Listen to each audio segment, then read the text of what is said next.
Ngibingelele ngiphinde ngamukela abaqalayo ukuba kwiMalusi TV bese bengakhohlwa ukucindezela u-subscribe button. We need to tell the government what to do.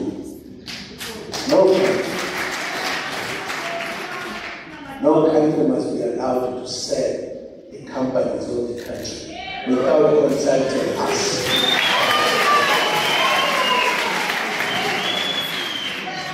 Some people will have to answer at some point, at the right time.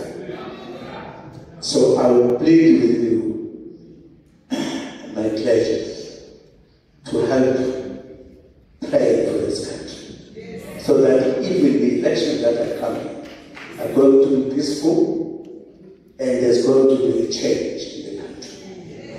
It is in our hands. It is in our hands. It is in our hands. We have to be truthful to ourselves and to our people, to everybody else. Let me tell a small story. I have avoided death many times, being killed by my former comrades in many ways. I can tell a story, which I will tell. I will have enough time next year to tell the story. How many people have been sent to my house to kill me by people I know. It's not my time to say those things now.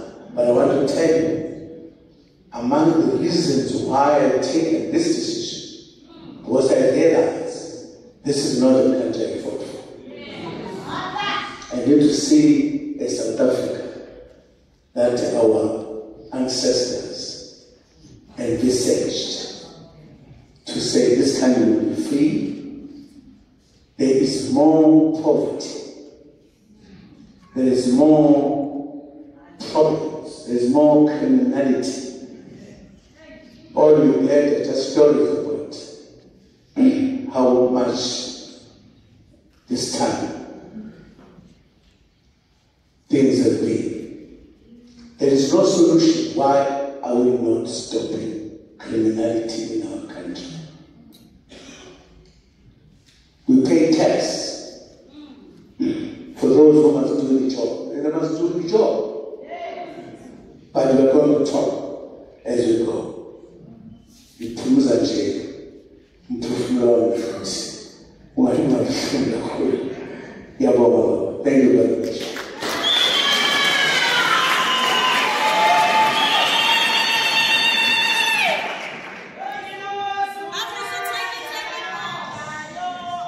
Thank you, President Jacob Zuma.